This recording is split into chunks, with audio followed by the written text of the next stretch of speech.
नमस्ते मित्रांनो, मी अजय डोळे तुम्हा सर्व विद्यार्थी मित्रांचं माझ्या या यूट्यूब चॅनलवरती स्वागत करतो। मित्रांनो, आज आपण इयत्ता 10वीच्या इतिहासाच्या पुस्तकातील प्रकरण 7वे खेळ आणि इतिहास हे प्रकरण अभ्यासणार आहोत। तर मित्रांनो, आज आपण बघणार आहोत या प्रकरणातील पहिला मुद्दा, खेळांचे महत्त्व। तर बघूया मित्रांनो, आपण आज आपला खेळ आणि इतिहास हा पाठ। तर मित्रांनो, आता आपण खेळाचे महत्त्व हा मुद्दा समजावून घेणार आहोत। मित्रांनो, या मुद्द्यामध्ये आपण खेळाबद्दल असलेला दृष्टिकोन, खेळाचे शारीरिक व मानसिक दृष्ट्या असणारे फायदे समजून घेणार आहोत। विद्यार्थी मित्रांनो, आज भारतीयांच्या जीवनात खेळांना फार महत्त्व आलेले आहे। आजकाल खेळाविषयीचा दृष्टिकोन थोडा बदलू लागलेला आहे। पण काही वर्षापूर्वी खेळण्यात वेळ घालवणारे मूल हे अवलक्षणी समजले जायचे। इतकेच काय, एखाद्याने खेळ हे आपले जीवन ध्येय म्हणजे करिअर करायचे ठरवले तर त्याला भिकेचे डोहाळे लागले असे मानले जायचे। पण आज आपण बघत आहोत की आज विविध खेळ खेळण्यामधूनही खेळातूनही पैसा मिळू शकते हे पाहून काही लोक तो आपल्या करिअरचा भाग करत आहेत, तो निवडत आहेत। पण त्याचबरोबर खेळाचे इतरही फायदे आज आपणाला उमगले आहेत। तर मित्रांनो, बघूया आपण खेळ या अर्थाचा शब्द। तर मित्रांनो, मनोरंजन व शारीरिक व्यायाम यासाठी केली जाणारी कोणती कृती म्हणजे खेळ असतो। तर बघा मित्रांनो, मनोरंजन व शारीरिक व्यायाम यासाठी केली जाणारी कोणती कृती म्हणजे खेळ असतो किंवा खेळ होय। तर मनोरंजन, बघा, मानव हा कलाविषयी आवड असलेला प्राणी आहे। मानव ज्यावेळी या पृथ्वीवर जन्माला आला त्यावेळी त्याचा सर्व जो दिवस असायचा, रात्रंदिवस त्याला अन्नाची भ्रांत पडलेली असायची। पण कालांतराने मानवाने आपल्या बुद्धीचा वापर करून, कल्पकतेचा वापर करून काय केलं, आपलं जीवन सुखी आणि समृद्ध बनवलं।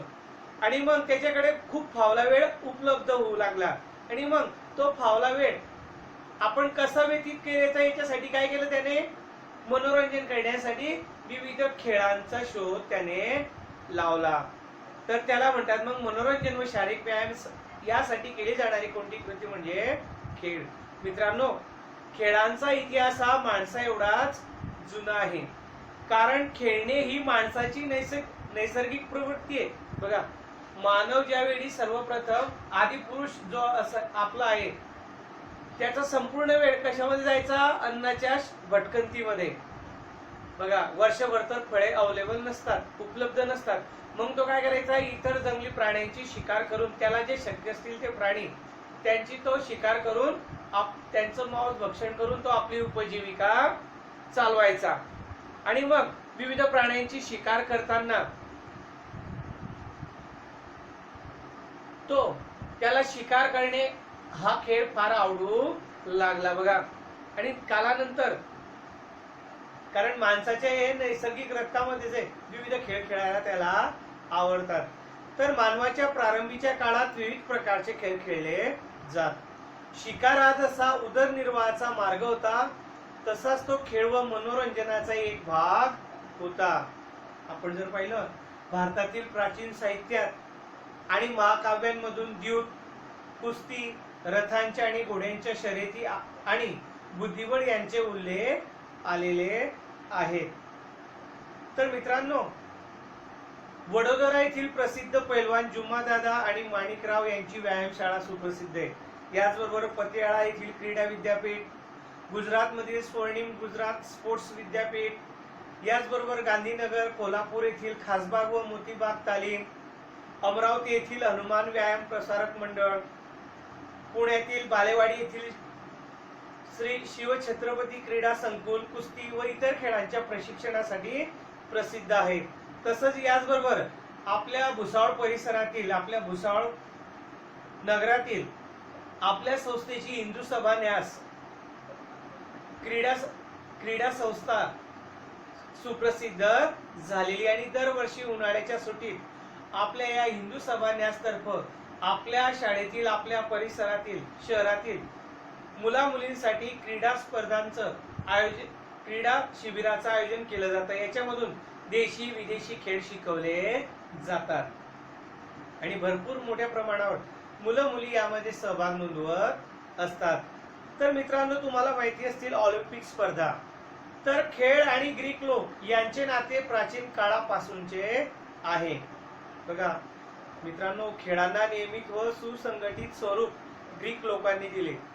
धावणे असेल, थाळीफेक असेल, रथ व घोड्यांच्या शर्यती असतील, कुस्ती असेल, मुष्टियुद्ध असेल, मुष्टियुद्ध म्हणजे बॉक्सिंग, इत्यादी सामने त्यांनी सुरू केले. प्राचीन ऑलिम्पिक ही खेळांची स्पर्धा ऑलिम्पिया या ग्रीक शहरात घेतली जात असे.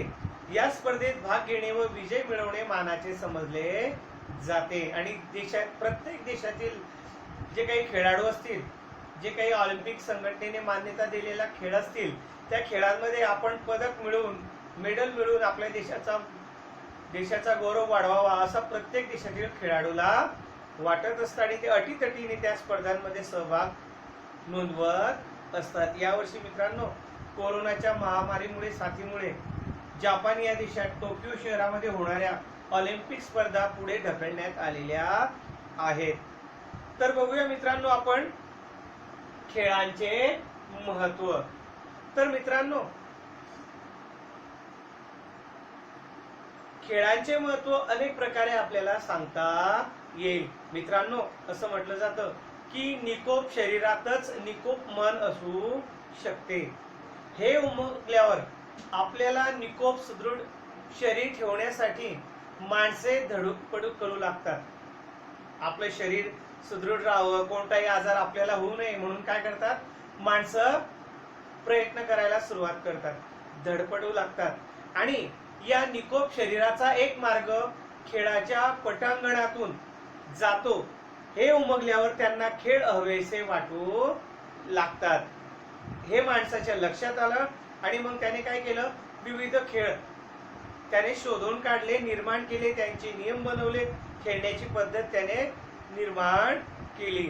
मित्रांनो, आपण लहानपणी आपला बराचसा वेळ हा खेळण्यात जातो, पण लहानपणचे बहुतेक खेळ हे गमती खातर खेळले जातात. त्यात कोणतीही शिस्त नसते. पाहिलं असेल, बालपण हे फुलपाखरासारखे असते. मित्रांनो, जेव्हा बालपण संपते, शैशवही ओलांडले जाते आणि कुमारावस्था प्राप्त होते, तेव्हा शिस्तीची आवश्यकता निर्माण होते. बघा, जर आपल्याला यशस्वी सफल जीवन घडवायचं असेल, आयुष्य जगायचं असेल, तर आपल्या जीवनामध्ये शिस्त आवश्यक असते. मित्रांनो, जीवनातील सर्व क्षेत्रांमध्ये शिस्त अनिवार्य आहे, तशी ती खेळातही आवश्यक असते. मित्रांनो, खेळांनी व्यायाम होतो, शरीर बळकट बनते, पण खेळातील शिस्त जीवनालाही वळण देते. मित्रांनो, खेळाला आपल्या जीवनात महत्त्वाचे स्थान आहे.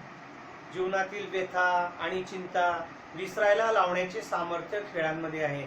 सध्या IPL स्पर्धा आहेत. प्रत्येक जण कोरोनाच्या साथीपासून वाचवण्यासाठी घरात बसलेलं आहे, घरात थांबून राहिलेलं आहे आणि मग गेले 5-6 महिने तो कंटाळलेला आहे आणि याच्यामध्येच आपल्या भारतीयांचा सर्व आवडता खेळ क्रिकेट यावर आधारित खाजगी क्रिकेट मंडळाने चालवलेली झटपट क्रिकेट स्पर्धा सुरू झालेली आहेत आणि आपल्याला एक मनोरंजनाचं माध्यम दूरचित्रवाणीवरती उपलब्ध झालेलं आहे. तर मित्रांनो, आणि याच्यामध्ये काय होतंय, आपल्याला जी व्यथा लागलेली आहे, चिंता लागलेली आहे, त्या थोड्याफार आपण विसरणार आहोत. मित्रांनो, सर्व चिंता, सर्व दुःख, व्यथा विसरण्याचं सामर्थ्य या खेळामध्ये असतं. मित्रांनो, मनाला विरंगुळा देणे आणि मन ताजेतावेने करण्याचे काम खेळ करू शकतात, खेळ करतात. मित्रांनो, ज्या खेळात भरपूर श्रम आणि शारीरिक हालचाली कराव्या लागतात, त्या खेळामुळे खेळाडूंचा व्यायाम होतो, शरीर त्याचं काटक बनतं.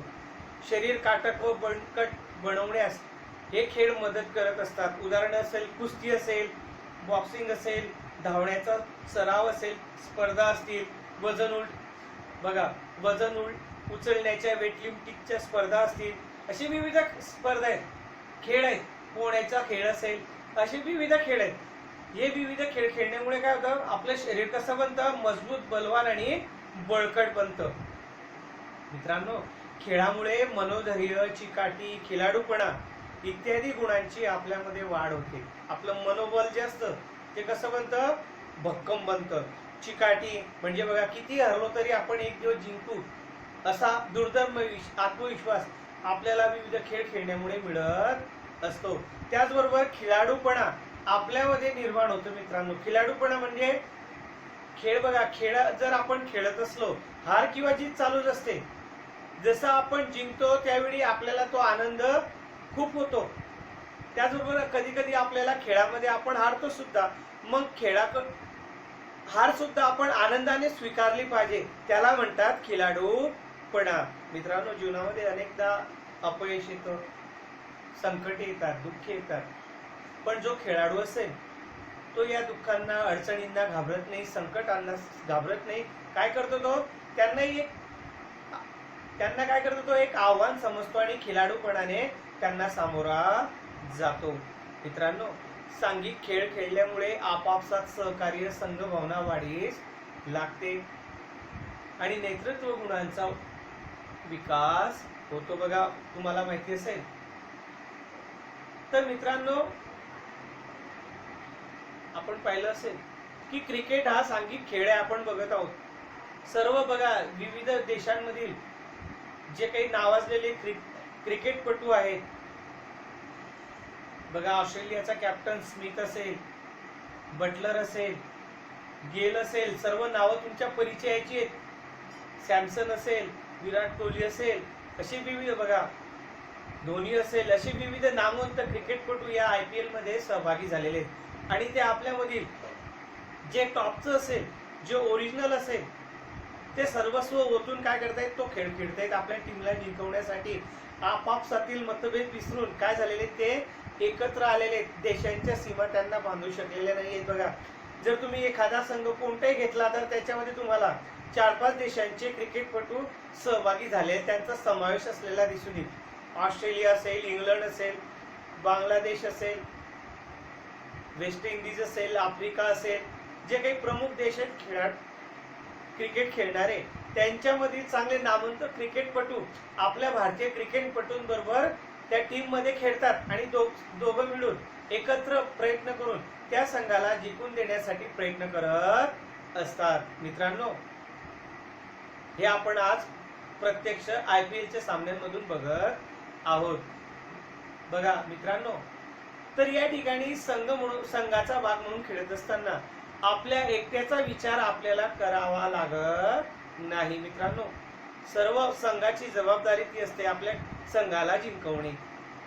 मित्रांनो, खेळामुळे मनोरंजन होते, आपण बघतच आहोत, व मनाला उत्साह मिळतो, तर आपण ताजेतवाने होतो. मित्रांनो, 2-4 तास अभ्यास केल्यावर कंटाळा येतो, त्यानंतर थोडा वेळ खेळल्यावर कंटाळा पळून जातो, स्ट्रेस आलेला असेल तो निघून जातो आणि आपण अभ्यासासाठी पुन्हा आपल्याला उत्साह येतो. मित्रांनो, खेळात मनाची एकाग्रता साधता येते. जर ती आपल्याला खेळामध्ये एकाग्रता साधता आली तर अभ्यासातही आपल्याला एकाग्रता साधता येते. मित्रांनो, या विविध खेळांचाही अभ्यास करावा लागतो सूक्ष्मपणे. प्रतिस्पर्धी जे खेळाडू असतील त्यांचे कच्चे दुवे, त्यांचे बळकट दुवे, ते नेहमी कुठं चुकतात,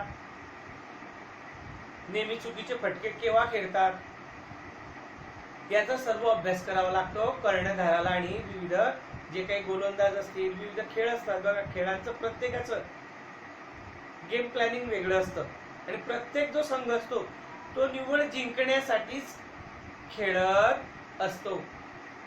आपलं सर्वस्व कौशल्य पणाला लावून तो आपल्या संघाला जिंकून देण्यासाठी प्रयत्न करत असतो. आणि याच्यामुळे काय होतं, आपल्याला इथे खेळ खेळणे पाहावेसे वाटू लागतात. बेसबॉल खेळ असेल मित्रांनो, तुम्ही पाहिला असेल तर बेसबॉल हे क्रिकेटचंच एक रूप आहे. क्रिकेटमध्ये टप्पा टाकून चेंडू फेकला जातो, बेसबॉल मध्ये डायरेक्ट थ्रो केला जातो. आणि डायरेक्ट थ्रो जर पाहिला असेल तुम्ही तर तो किती स्पीडने फेकला जात असेल विचार करा. मग त्याच्यासाठी तो टोलवण्यासाठी सुद्धा कौशल्य लागतं की नाही, स्किल लागतं की नाही. तर त्याचा तो अभ्यास खेळाडूंना करावा लागतो. मित्रांनो, खेळालाही सराव करावा लागतो आणि खेळासाठी उत्तम मार्गदर्शक गुरु असावा लागतो. बघा मित्रांनो, जर आपल्याला खेळामध्ये टॉपला जायचं असेल, त्याच्यामध्ये विशेष स्किल डेव्हलप करायचं असेल, आपल्याला तज्ञ खेळाडू व्हायचं असेल, तर आपल्याला उत्तम मार्गदर्शक कोच सुद्धा असावा लागतो. फॉर एक्झाम्पल घ्यायचं झालं तर सचिन तेंडुलकर याचे गुरूंचं नाव सर्वांना माहिती आहे. कोण आहे? रमाकांत आचरेकर. तर रमाकांत आचरेकर यांनी फक्त सचिन तेंडुलकरलाच प्रशिक्षण दिलं का क्रिकेटचं? नाही, तर अनेक क्रिकेटपटूंना त्यांनी घडवलं. प्रवीण आमरे असेल, विनोद कांबळे असतील, असे अनेक नामवंत क्रिकेटपटू त्यांनी त्यांच्या आयुष्यामध्ये घडवले आणि म्हणून ते एक महान क्रिकेटचे गुरु म्हणून ओळखले जातात. बघा, कोणताही गुरु केव्हा महान ठरत असतो, उत्कृष्ट ठरत असतो, ज्यावेळी त्याचा जो शिष्य असेल तो जगामध्ये कीर्ती संपादन करत असेल त्या खेळामध्ये. जर तो मातब्बर ठरत असेल, टॉपला जात असेल, सर्वोच्च ठरत असेल, तर त्या गुरुचाही तो सन्मान समजला जातो. गुरुशिवाय आपण त्या खेळामध्ये मातब्बरता प्राप्त करू शकत नाही. मित्रांनो, खेळ म्हटला की यश आणि अपयश आलेच. कधी हार होणार, कधी जीत होणार, पण हारही हसत हसत स्वीकारता आली पाहिजे. मित्रांनो, हरणारा खेळाडू जिंकलेल्या खेळाडूचे प्रथम अभिनंदन करतो. पाहिलं असेल मॅच संपते तेव्हा. खेळातून येणारी ही खिलाडी वृत्ती जीवनात फार उपयोगी पडत असते. प्रत्येकाला आपल्या जीवनात केव्हा ना केव्हा मित्रांनो संकटाला तोंड द्यावे लागते, कधी हार पत्करावी लागते. अशा वेळी खिलाडू वृत्ती असेल तरच आपण पुढे जातो. अपयशाने खचून जाणाऱ्यांच्या हातून काहीच घडत नाही असं म्हटलं जातं. जशी हार तशीच जीत. हार झाल्याने खचू नका, तसंच जीत झाल्याने फुगून जाऊ नका असे सच्चा खेळाडू सांगतो. खेळातील हार संयमाने स्वीकारावी आणि जीवनातील विजय ही विनम्रतेने स्वीकारायचा असतो.